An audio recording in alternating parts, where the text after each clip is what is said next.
You ever hear a sound that never really leaves you? For me, it was laughter. Not the kind that comes from joy, but the kind that cuts through you, echoing long after it's over. That sound changed my life. Now 6 months later, I'm sitting in a glass-walled boardroom overlooking downtown San Francisco. The skyline stretches out like a promise I finally kept. The room is quiet, just the low hum of the city outside.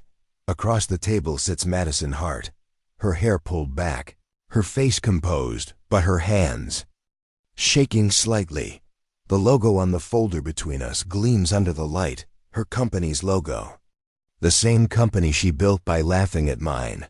She's signing the papers that make it mine now. I lean back, calm, almost detached.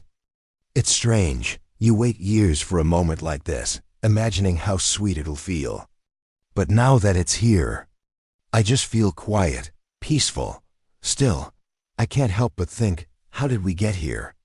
I watch her pen move slowly across the page. When she looks up, her eyes meet mine for the first time in months. I can tell she's remembering too, because that laugh, her laugh, it started all of this. 6 months earlier, I was sitting in a small cafe on Market Street. The kind where people type dreams into laptops and pretend they're not falling apart. My startup, the one I'd built from nothing, had just collapsed. Investors pulled out. My team left. Even the office lease was gone, everything I'd worked for. Gone in a week, and sitting across from me was Madison, my closest friend. My co-founder. My partner in everything, or so I thought. She looked at me like I was some sad story she couldn't wait to forget. "Ethan," she said, stirring her coffee slowly, "you should have listened to me. I told you this wasn't going to work." I didn't even respond. I just stared at the table, trying to hold on to whatever was left of my pride. But she wasn't done. "You dream too big for your own good," she said. "You always have." I remember her smirk. And then that laugh. Short, sharp, effortless. The kind of laugh that says, "I told you so." It wasn't just a sound. It was a message. She wasn't just laughing at my failure. She was laughing at me. And in that moment, something broke. Not my spirit. Not yet. But something inside shifted, like a door closing quietly. I wanted to yell. To defend myself. But instead, I just nodded and said, "Maybe you're right, Madison. Maybe I do dream too big." She smiled, satisfied, and went back to her phone. That's when I realized I wasn't talking to a friend anymore. I was talking to someone who'd already moved on from me. I left the cafe without finishing my drink. The air outside was cold, sharp, real. And for the first time, I felt completely alone. But in that silence, I made myself a promise. If I ever stood up again, I'd do it quietly. No posts, no noise. No revenge speeches. Just results. Because sometimes the best way to answer laughter is with success they can't laugh at. Now, sitting in this boardroom, I glance at Madison's signature. It's done. The deal is final. Her company is mine. She clears her throat, trying to sound confident. "Congratulations, Ethan," she says. I nod politely. "Thank you, Madison." For a second, she almost smiles, maybe out of habit. Maybe to hide the regret. As she gathers her papers. I look down at the logo one more time, bold, familiar. 6 months ago, she laughed when I failed. Today I smiled when she signed, and the truth is, my smile isn't revenge. It's relief, because I finally learned that success doesn't need noise. Sometimes, silence is the loudest victory of all. You ever hear a sound that never really leaves you? For me, it was laughter. You know, it's strange how the people who inspire you most can one day become the ones who break you. I met Madison Hart during my second year at Stanford. She wasn't like anyone else in the incubator. While most students talked about raising millions and selling fast, Madison talked about impact. About building something that mattered. We clicked instantly. Two dreamers chasing something bigger than grades or paychecks. We'd stay up all night in that old innovation lab, surrounded by coffee cups, takeout boxes, and messy whiteboards covered in half-baked ideas. She was all energy, all fire, the kind of person who could turn a spark into a storm. And me? I was the grounded one, more patient, more cautious, but just as hungry. Together, we started PulseLink, a wellness tech app that could track daily stress and help users reset their minds in real time. Back then, it felt like we were changing the world. I can still remember the first night our app finally worked. It was 2:47 a.m. We were sitting on the floor of the lab, staring at the screen as the code compiled without errors for the first time.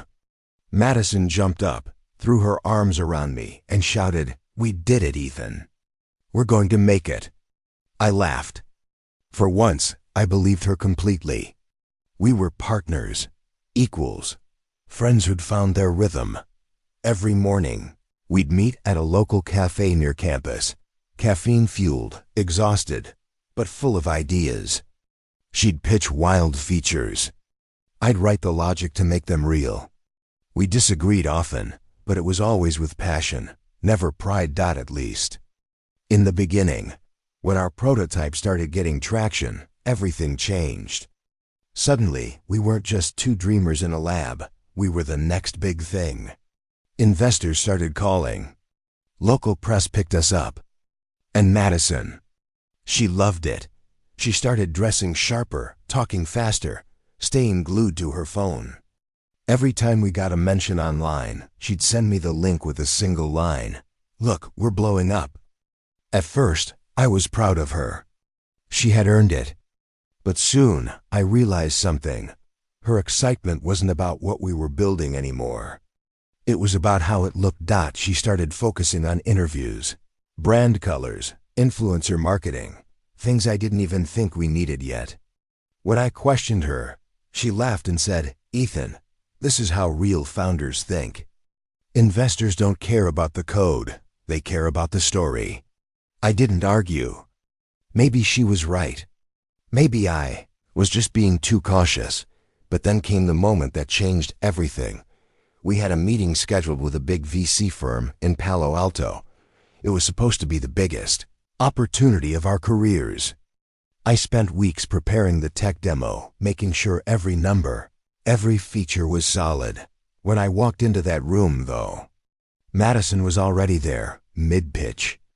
And the deck she was presenting? It wasn't ours. It was hers.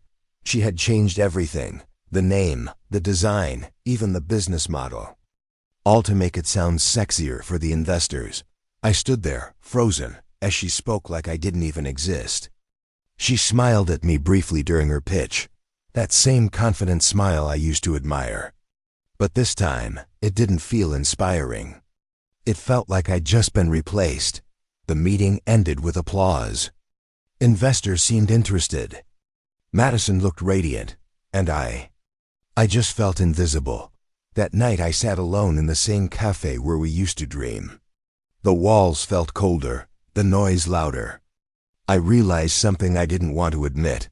We didn't share the same dream anymore. She wanted fame. I wanted purpose. She was chasing the spotlight. I was chasing something real. That's when the first crack appeared, small, quiet, but deep enough to change everything. Looking back now, I can still see that moment as the beginning of the end. We started out building a bridge between stress and peace, but somewhere along the way, she crossed over without me. And I learned something I'll never forget. When two people dream together, it's powerful. But when one starts dreaming for themselves, the partnership is already broken. We started with the same dream, but she began chasing the spotlight while I chased purpose. You never really notice when a dream starts to fall apart. At first, it's small things, missed calls, delayed payments, long silences where there used to be laughter. But then, one morning, you wake up and realize the dream is gone. That's how it happened with PulseLink. We were running out of money. Fast. Investors who once promised the world suddenly stopped replying. The office rent was overdue. Our small team was restless, half scared, half ready to quit. I was still fighting, still hoping. But Madison, she was already halfway out the door. She started showing up late, skipping meetings, spending more time at networking events than with our team. I tried to talk to her, to remind her what we built this for, the people we wanted to help, the lives we wanted to change. But she looked at me like I was naive. "Ethan," she said one night, "we can't build a company on hope. We need funding, and we need it now." I agreed. I always did. But the next investor meeting changed everything. It was a Thursday afternoon in Palo Alto, the room filled with people in suits, charts on the wall, and that nervous buzz of desperation. We were there to save the company. The lead investor asked, "Why is PulseLink bleeding cash this fast?" Before I could answer, Madison jumped in. "Because Ethan refuses to pivot," she said sharply. Her tone caught me off guard. The investors leaned in. She continued, "He's too attached to the original idea. He won't adapt. I've tried to guide him, but he doesn't listen." I sat there, frozen, staring at her. "Guide me?" She spoke with confidence, calm, collected, while I sat there speechless. She blamed me for everything. When I tried to explain our technical side, she cut me off again. "Look," she said to the investors, "I can't tie my name to another failure. If we don't pivot, I'm out." The words hung in the air like a final verdict.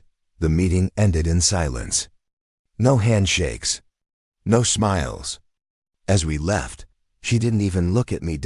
And that's when it hit me. She wasn't saving the company. She was saving herself. 3 days later, Madison was gone. Her desk cleared. Her name removed from our site. No message, no goodbye. The next week, I got an email alert. A new startup had launched, betrayal. The logo looked different, but the mission? The tagline? The features? Almost identical to ours. I stared at the screen, feeling my stomach drop. She didn't just leave me. She took our idea with her. I laughed not out of humor but disbelief. After everything we built together, she'd turned it into hers. Within a month, betrayal was everywhere. Tech magazines called her the visionary of modern wellness. Investors who once ignored my emails were now funding her dream. Even some of our old teammates joined her company. Friends stopped calling. People who once said, "Ethan, you're going to make it," now avoided eye contact. And me? I was left with an empty office and a name that no one wanted to be associated with anymore. Every article about her success felt like a reminder that I'd lost not just my company, but my reputation. But what hurt most wasn't her fame. It was knowing she built it on the ashes of what we once shared. I remember sitting by the window of my apartment one night, city lights flickering outside. The laughter from that cafe months ago echoed in my mind. The one that started it all. And I thought to myself, maybe she was right. Maybe I was a dreamer with no plan. But then another thought followed. Maybe the problem wasn't the dream. Maybe it was the company I kept while dreaming. So I shut everything down. No social media, no press, no calls. I deleted my startup folders, cleared my whiteboard, and went silent.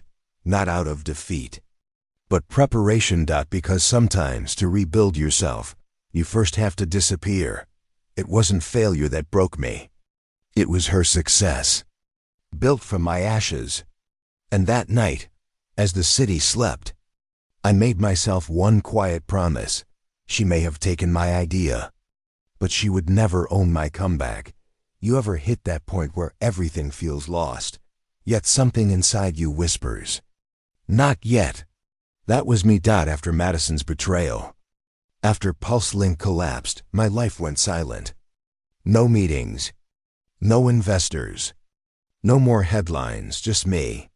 In a small studio apartment on the east side of San Francisco, surrounded by boxes of equipment I couldn't afford to use anymore. My world had shrunk to 4 walls and one flickering lamp. every night. I'd hear the city outside, the same city that once celebrated our startup, now moving on without me. I wasn't angry anymore. Not really. Just empty. I got a small job at a local data analytics firm, the kind of place where nobody knew your name, and nobody cared about your past. I showed up, did my work quietly, and left before the office lights went out. During the day, I crunched numbers for someone else's dream. At night, I studied business models, funding cycles, market psychology. I tore through every article, every failure story, every lecture I could find. I wanted to know where I'd gone wrong. Because maybe Madison hadn't destroyed me. Maybe I'd just handed her the weapon. Every once in a while, I'd catch her face on a screen. A new interview. A glossy magazine cover. Her smiling at a launch event with investors who used to ignore me. She was everywhere. The visionary founder of Revitowell. The headlines called her unstoppable, and I watched. Not out of envy, but focus. She loved the attention. Every success she had, every article that praised her, made her louder, bolder. And somewhere deep down, I knew that kind of fire, the kind that burns too bright, too fast, always fades. Meanwhile, I was learning to stay in the shadows. There's a strange peace in being invisible. No pressure. No expectations. You can rebuild quietly, one piece at a time, and no one sees it coming. Months passed. My job became my classroom. I learned what made companies thrive, and what made them crumble. I learned that success isn't about being the loudest. It's about being the last one still standing. Then one evening, as I was leaving the office, I got a call. A familiar voice. "Ethan Cole," the voice said. "I heard your last venture didn't go as planned.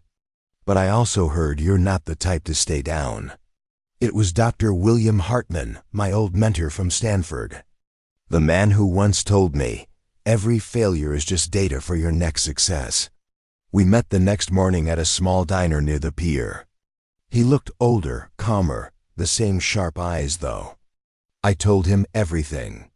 The rise, the betrayal, the silence after. He just nodded and said, "Good, now you're ready." "Ready for what?" I asked. He smiled. "To build something real this time." And that's how Mindwave Labs was born, quietly, out of sight. No press. No social media. No fancy launch parties. Just two people, a mentor and a student, working late nights in a borrowed office space. We focused on one thing. Building AI tools that could help doctors and researchers understand mental health patterns through real-time data. It wasn't flashy, but it was purposeful. And this time, I didn't chase validation. I chased progress. As the company grew in stealth mode, we recruited quietly. People who cared about impact, not headlines. Every week, our analytics improved. Every month, our partnerships grew stronger. And no one, not even Madison, knew we existed. One night, I looked up from my desk. The city lights glowed outside again, same as before. But now, they felt different, because I wasn't looking up at the world anymore. I was building my way back into it. That's when I realized Madison and I weren't even playing the same game anymore. She wanted attention. I wanted direction. And that difference changed everything. Revenge doesn't always start with anger. Sometimes it begins with silence. By the time Mindwave Labs started gaining momentum, I'd already learned my biggest lesson: never announce your comeback. Let the results do the talking. While Madison's company, Revitowell, kept chasing headlines, I stayed off the radar. No interviews, no public appearances, no leaks. We built quietly, piece by piece, an invisible force hidden beneath the noise of Silicon Valley. Our platform started showing incredible results. Hospitals, research labs, and mental health startups began signing contracts. We weren't flashy, but we were efficient. And slowly, people started noticing something strange. Suppliers who once served Revitawell were now working with us without even realizing the connection. It started as a simple strategy. One night I was sitting in my office, lights dim, the hum of servers filling the room. I pulled up Madison's old supplier list, companies that handled her logistics, data hosting, and wellness device manufacturing. I recognized the names. Back in the PulseLink days, I built those partnerships myself. Now, she relied on them completely. I saw an opportunity not to destroy her, but to outsmart her through a network of quiet investors, people who trusted me but didn't need the spotlight. I began buying into those small businesses. A supplier here, a logistics company there. Each deal felt like placing a quiet chess piece on the board. And Madison? She didn't even notice, because people who live for the spotlight rarely notice what happens in the shadows. Months passed. Mindwave grew stronger. Our systems became faster, our technology smarter. Meanwhile, Revitawell started showing cracks, delays in shipments, data losses, customer complaints piling up online. Nothing catastrophic, not yet. Just enough to make her investors nervous. And in Silicon Valley, nervous investors are like dominoes. Once one falls, the rest follow. I'd read articles where Madison still carried that same confidence, smiling for the cameras. But behind the smile, I could see it. The tension in her words, the edge in her tone. The unstoppable Madison Hart was slipping. One evening, I got a call from one of my partners. "Ethan," he said, "you might want to see this." He forwarded me a news headline. Revitawell faces supply delays amid expansion challenges. I just stared at the screen. Quiet, I didn't feel joy. Not anger. Just a calm satisfaction, the kind that comes from finally understanding power doesn't always come from shouting. Sometimes it comes from patience. She had laughed at my failure once. Now her success was slowly unraveling. And she didn't even know why. A week later, I was in a meeting with our board. We had just finalized a new acquisition, a logistics firm that happened to handle most of Revitawell's shipments. As I signed the deal, I couldn't help but think, the circle was almost complete. I didn't want to ruin her life. That was never the goal. I just wanted balance. To remind her, and maybe myself, that arrogance never lasts. As the months went by, Madison's company kept struggling. Investors started questioning her leadership. Rumors spread. She tried rebranding, releasing new features, hiring consultants, but nothing worked. The foundation she stood on was gone. And the best part? She didn't know who pulled it out from under her. One night I sat in my apartment, scrolling through my inbox. Hundreds of unread emails, mostly business inquiries. Then one caught my eye.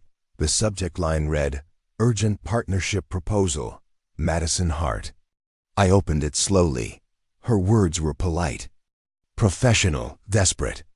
She was reaching out to Mindwave Labs for a partnership deal. She wanted my company's help to fix her failing systems. The irony almost made me laugh. I leaned back in my chair, the city lights flickering outside my window, and whispered to myself, I didn't attack her. I just removed the ground beneath her feet. And as I stared at her email, I realized something. This wasn't just revenge anymore. This was the moment the story came full circle. The woman who once mocked my dream was now asking for my help. And she had no idea who she was writing to. There's a moment before every storm when everything goes completely silent. That's what the boardroom felt like that morning. Still, heavy, expectant. Madison Hart was about to walk in, thinking she was meeting a group of investors who could save her collapsing company. What she didn't know was that I was the man behind those investors. And today, the tables were finally turning. She walked in wearing the same confidence she used to, that familiar posture, that sharp expression. But this time, there was something else in her eyes. Desperation. Her voice trembled just slightly when she greeted everyone. "Thank you for seeing me. Revitawell is looking for strategic partners to stabilize operations," she said. Rehearsed and professional. Her assistant handed out folders, full of data that I already knew too well. She didn't notice me at first. I was sitting at the far end of the table, half in shadow. Letting her speak, she began her pitch, slides flashing behind her. Market growth, product updates, customer retention numbers. Her voice carried that same energy I remembered from our early days. But this time, the room wasn't buying it. The investors looked tired, skeptical. One of them leaned back and said, "We're not looking to invest, Ms. Hart. We're looking to acquire." She froze. Acquire. That's when I spoke. Calm, steady. Yes, Revitawell would be a good addition to our portfolio. Her head turned slowly toward my voice, and when her eyes met mine, the world seemed to stop.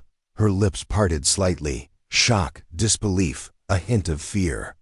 "Ethan?" she whispered. I gave a small nod. "It's been a while." The room fell silent. You could feel the tension crackling like static. She tried to recover, straightening her posture. I didn't know you were part of this deal. I prefer to stay behind the scenes now," I said softly. "Keeps things simple." She looked down, flipping through the documents as if hoping it was all a mistake. But it wasn't. Every page had my company's name, Mindwave Labs. I could see her hands trembling slightly as she turned each page. I didn't speak with anger. I didn't need to. The moment itself was enough. I explained the terms. Mindwave would acquire Revitawell's assets, its team, and its intellectual property. In return, her debts would be cleared, and she'd keep a small advisory role for 6 months. It was fair. Generous even. But to her, it meant one thing: surrender. She looked up at me, her voice cracking. "So that's it? You win?" I paused for a moment. Then I said quietly, "This isn't about winning, Madison. It's about ending what you started." Her eyes glistened with emotion, maybe anger, maybe shame. I continued, calm and steady. "You once told me I wasn't made for success. Maybe you were right." I leaned forward, my tone firm but controlled. "I wasn't made for success. I was made to own it." The room went silent again. Even the air felt still. She didn't argue, didn't try to justify herself. She just looked down at the pen in her hand, then slowly signed the papers. For the first time since I'd known her, she looked small, human. As she finished, she pushed the folder toward me without meeting my eyes. "Congratulations, Ethan," she said quietly. I nodded. "Thank you. And Madison, I do mean this. I hope you find something real after this. Something that isn't just about being seen." She gave a faint smile, tired, defeated, maybe even grateful. Then she stood up, gathered her things, and walked toward the door. Just before leaving, she stopped. Without turning around, she said, "I never thought you'd make it this far." I smiled. "Neither did you. That's what made it possible." And with that, she walked out, the same woman who once laughed at my failure, now humbled by it. I sat there for a long moment after she left, staring at the signed papers. It was over. No anger, no triumph, just peace, because real revenge isn't loud or cruel. It's calm. It's the moment you realize you no longer need to prove anything. You know, people always imagine revenge as a grand moment, fireworks, applause, a final punchline. But the truth, real victory doesn't roar. It whispers. Months after the acquisition, life felt still, no chaos, no noise, just calm. Mindwave Labs had become one of the fastest growing wellness tech companies in San Francisco. Investors were lining up. Awards, partnerships, success, all the things I used to chase so desperately were now within reach. But this time, I didn't feel the rush. I didn't feel the need to post, to prove, to show. It wasn't about being seen anymore. It was about building something that mattered. I started investing in young founders, kids who reminded me of who I used to be, passionate, reckless, full of impossible dreams. Some came from nothing, others from failure. Every time one of them pitched me an idea, I'd see a little bit of my old self. That same spark, that same fear of being laughed at. I told each one the same thing. Don't build to impress people. Build to help people. The rest will follow. And every time I said it, I realized I was talking to myself as much as to them, because deep down, I knew how easy it was to lose your way, to trade your purpose for applause. Then one evening, I got invited to a networking gala. The kind of event filled with smiles that don't reach the eyes and handshakes that feel rehearsed. I wasn't planning to go, but my assistant insisted so. I went. The venue was a rooftop overlooking the bay. Laughter floated through the air, champagne glasses clinked, and the skyline shimmered like a reminder of how far I'd come. And that's when I saw her Madison standing near the bar, talking to a small group of consultants. No camera flashes, no reporters, no crowd around her this time. Just her, simple, quiet, changed. She looked older, but calmer. There was something softer in her eyes, not defeat, but acceptance. For a moment, I just watched her from across the room.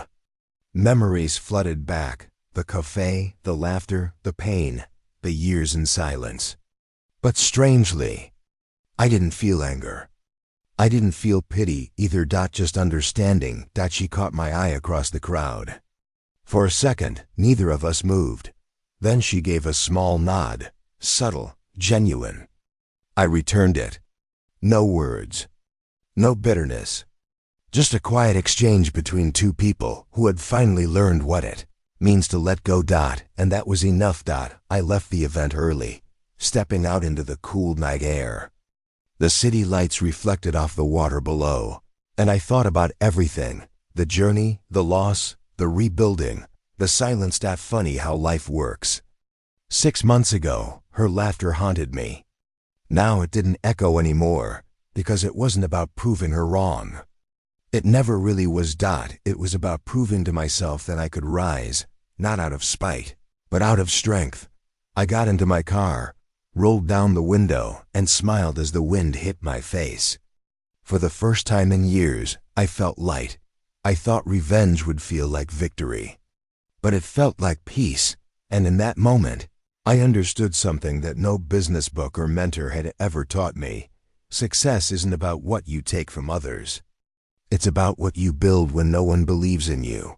Madison taught me that, even if she never meant to. So now, whenever a young founder comes to me, afraid of failure or betrayal, I tell them this: let them laugh. Let them doubt you. Because one day, you'll thank them, not for breaking you, but for forcing you to grow stronger than they ever imagined. And as the city lights flickered in the distance, I realized that was my quiet victory. Not revenge, not fame, just peace, earned the hard way, but worth every moment. It's strange, isn't it? How something that once hurt you so deeply can someday make you smile. I used to think failure was the worst thing that could happen to me. But looking back now, I realize failure wasn't my ending. It was my teacher. Madison's laughter used to haunt me. I'd hear it in my sleep, in the silence of my apartment, even in the back of my mind every time I opened my laptop to start again. It was more than just a sound. It was a reminder of everything I'd lost. But now, years later, that same sound feels different, fainter, distant, like an echo from another lifetime, because the truth is, it never really was her laughter that broke me. It was what it made me believe, that I wasn't enough. When PulseLink collapsed, I thought I'd lost everything. But what I actually lost was illusion, the idea that success needs validation, applause, or someone else's approval. That fall stripped me down to nothing. And in that nothing, I found the version of myself I was always meant to be. Mindwave Labs didn't just rise from the ashes of my failure. It rose from my patience, my silence, and the lessons pain had carved into me. Every long night alone, every rejection, Every moment of doubt, it all built the foundation for who I became. I learned that sometimes life breaks you, not to destroy you, but to rebuild you stronger, quieter, wiser, and more focused. When I look back now, I see Madison's laughter differently. Back then, it felt cruel. Now it just feels human. She laughed because she didn't believe I could rise. And honestly, maybe even I didn't believe it back then. But life has a way of proving both your enemies and your doubts wrong. At the same time, I remember the day she signed those papers, surrendering her company. I thought that moment would feel like justice, like the end of a story. But what I didn't realize was, that wasn't the end. That was the beginning of peace, because real victory doesn't come from someone else's loss. It comes from knowing you no longer need revenge to feel whole. Now, when I hear laughter, any laughter, I don't flinch anymore.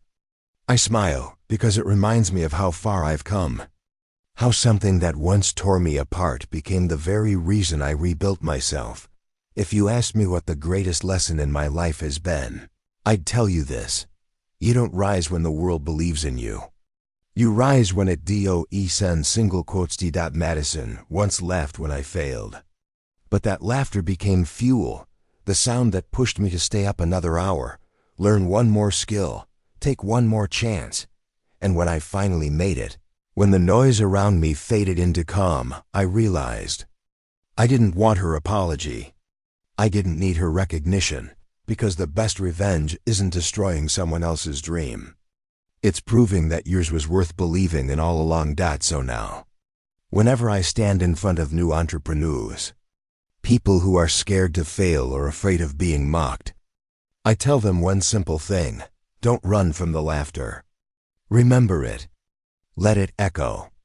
Because one day, that sound won't sting. It'll remind you how far you've come. I've learned that silence can be stronger than shouting.